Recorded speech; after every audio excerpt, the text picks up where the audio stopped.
Ya, sudah terlihat ya. Nah, di tahapan task flow ini,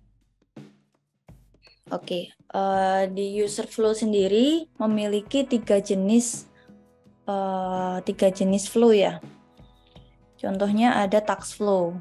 Nah, task flow ini menggambarkan urutan dari aktivitas pengguna, tetapi dengan gambar yang simple gitu ya. Jadi misalnya awalnya kita harus menginputkan login misalnya, login, terus habis login tuh ada aktivitas apa lagi, nah terus dan selanjutnya gitu ya. Tapi dengan menggunakan gambar-gambar yang lebih simple. Biasanya ini digunakan di awal-awal kalau kita ingin membuat alur ya, bisa menggunakan task flow karena lebih cepat dan lebih simple lah untuk pembuatannya. Selanjutnya ada wire flow. Nah, kalau wire flow ini sudah kelihatan ya, nih dari bentukannya, kita harus page-nya seperti apa, sketsanya ya. Jadi ini gabungan dari wireframe tapi sudah membentuk alur tuh. Jadi sudah bentuk sketsa ataupun wireframe tapi bentukannya sudah sesuai dengan urutan tampilan layarnya. Lalu yang ketiga ada user flow.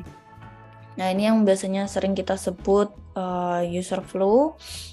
Jadi memang sudah membentuk UI yang sudah seperti aplikasi real ya, tampilannya istilahnya. Sudah seperti aplikasi real dan ada kondisi-kondisi yang mungkin ada bercabangnya gitu ya. Nah, itu namanya user flow. Jadi lebih detail lagi saat kita sudah memasuki high fidelity tuh biasanya. Sudah mencapai high fidelity, terus ada juga kondisi-kondisi lain. Jadi biasanya kita membentuk ini ya. Sebenarnya di task flow juga bisa langsung dimasukkan, tapi di sini jauh lebih detail dan kelihatan lah gambar aslinya seperti apa. Seperti itu. Nah, kita coba di FigJam. Kita pindah lagi ya, supaya teman-teman ada bayangan seperti itu. Nah, ini contohnya udah ada task flow yang simple tentang e-commerce lah ya, untuk pembelian, alur pembelian. Jadi setiap alur yang mungkin goals-nya beda gitu ya, itu harus dibedakan task flow-nya. Misalnya goals-nya untuk pembelian barang gitu ya. Berarti kan sampai user tersebut mendapatkan barang dan mungkin sampai review gitu ya. Nah, itu bisa kita jadikan satu alur. Nah, beda lagi kalau memang di aplikasi tersebut itu seperti marketplace. Jadi ada yang beli, ada juga dia bisa menjual barang gitu ya. Jadi kan ada dua role gitu ya. Nah, itu bisa membentuk flow beda lagi dengan flow yang pembelian. Jadi harus dibedakan supaya nggak bingung ya. Kalau digabung gitu khawatirnya bingung untuk pembacaan task flow-nya. Seperti itu. Nah, biasanya untuk mengawalinya kita bisa menuliskan start gitu ya. Nah, biasanya bentuk simbolnya lingkaran. Terus dari page ke page lainnya biasanya kita pakai sticky note seperti ini. Nah, teman-teman bisa tulis di sini. Mungkin di startnya homepage, sebelum homepage kita login dulu gitu ya. Ini terserah alurnya teman-teman mau seperti apa. Ataupun onboarding dulu kalau memang sedetail itu. Saat kita install biasanya kan ada onboarding page. Nah, ini misalnya contohnya ada homepage. Nah, di dalam homepage kalian nanti bisa petakan. Jadi udah kebayang nih elemen-elemen yang harus dimasukkan tuh apa saja. Seperti carousel seperti gambar yang slide itu ya. Yang bisa banyak slide gambar. Terus ada card produknya, bottom navigation. Nah, semua informasi yang mau dimasukkan juga dimasukkan ke dalam bawahnya sini aja ya. Ini untuk membantu proses kalian lebih cepat lagi dalam nanti pembuatan wireframe-nya. Nah, kalau sudah kalian masuk, kalau kita masuk ke homepage, terus klik card produknya, biasanya masuk ke halaman katalog produk contohnya. Nah, saat kita ngeklik katalog produk, ada trace yang mau kita klik masuk ke halaman detail produk dan lain sebagainya ya sebenarnya. Nah, biasanya ada saat kita klik beli sekarang, nah biasanya ada page login, nah itu baru muncul. Kadang juga ada yang aplikasi di depan kita nginstal, kita langsung disodorin page login-nya gitu ya. Jadi itu tergantung experience yang mau kita deliver ke user ya.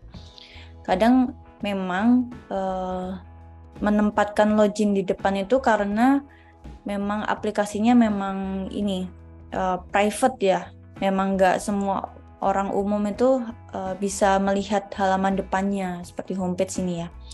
Nah, kalau ceritanya kita di e-commerce ataupun marketplace, itu kan homepage-nya kita buka dulu ya, tanpa kita harus login dulu. Mungkin kalau di desain-desain lama, loginnya ditaruh di depan gitu ya. Tapi semakin perkembangan desain gitu ya, sudah meningkat UX experience-nya seperti apa. Nah, login akan muncul di saat si user ngeklik barang. Nah, di situ ada beberapa reason sebenarnya ya, supaya si usernya bisa melihat jalan-jalan dulu lah istilahnya, melihat aplikasinya seperti apa. Jadi kalau di targetnya UI UX mungkin supaya lama usernya di dalam aplikasinya bisa lebih lama gitu ya. Berapa orang yang mengunjungi aplikasi tersebut ataupun yang mendownload lah. Kalau kita di depan sudah menunjukkan page login, otomatis user udah males duluan gitu ya, nggak ngelihat, belum bisa melihat-lihat isinya seperti apa gitu. Itu sih sebenarnya. Nah, kalian bisa menuliskan atau menjelaskan task flow-nya seperti ini. Nah, ini gambar apa Kak kalau diamond seperti ini ya? Nah, ini biasanya kalau kalian ingin menampilkan kondisi gitu ya, kalian bisa pakai bentuk diamond seperti ini. Lalu kalau usernya sudah lakukan login, jika iya maka user akan langsung ke halaman pembayaran gitu ya. Nah, kalau tidak, dia belum login, nah akan ditanyakan lagi dia sudah melakukan registrasi apa belum gitu ya, sudah punya akun atau belum. Nah, kalau tidak nanti akan masuk ke halaman registrasi. Dan seperti itu sebaliknya, kalau dia sudah punya akun maka dia akan login. Nah, kondisi-kondisi ini yang perlu kalian buat terlebih dahulu ya. Mungkin kalau aplikasi e-commerce sudah banyak ya. Nah, tapi seiring kalian melakukan pembuatan alur ini, kalian perlu berlatih juga ya, untuk misalnya aplikasi yang mungkin tidak kalian familiar gitu ya. Nah, itu bisa membantu kalian untuk pembelajaran pembuatan task flow ini. Gitu. Jadi teman-teman bisa melakukan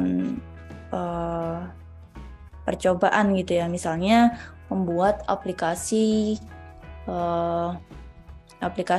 medis gitu ya, yang di internal. Nah itu kan pasti flow-nya beda lagi tuh. Kalian butuh riset, kalian butuh macam-macam lah untuk mendapatkan flow yang baik gitu di mata user. Seperti itu teman-teman.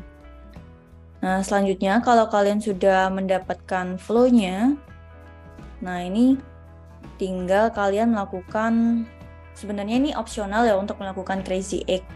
Tetapi jika kalian punya teman berdiskusi ataupun untuk brainstorming, misalnya contoh di sini ada Tono, Dina, dan Lala gitu ya. Dia melakukan crazy egg.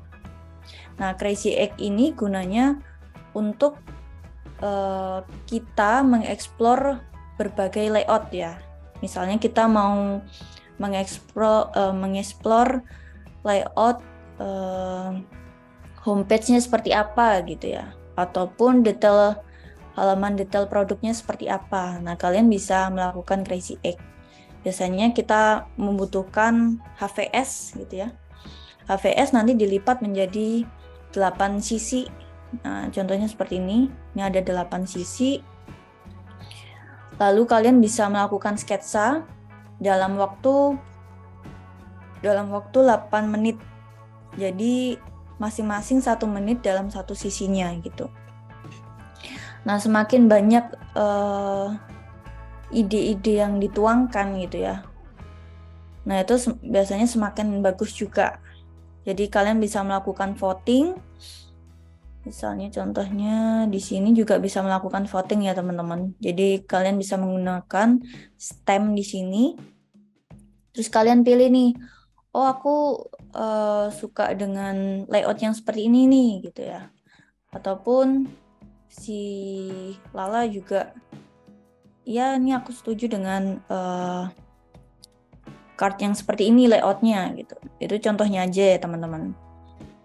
Nah itu kalian bisa melakukan dengan mungkin tim divisi lain juga boleh gitu ya. Jadi semakin banyak input semakin bagus. Dan juga dalam pemilihan votingnya itu juga sangat mendukung, sangat membantu kalian ya untuk nggak bingung-bingung lagi nih mana yang sekiranya cocok lah untuk diimplement di prototyping kalian. Seperti itu. Oke, dari sini mungkin ada pertanyaan sebelum ada pertanyaan, mungkin aku jawab.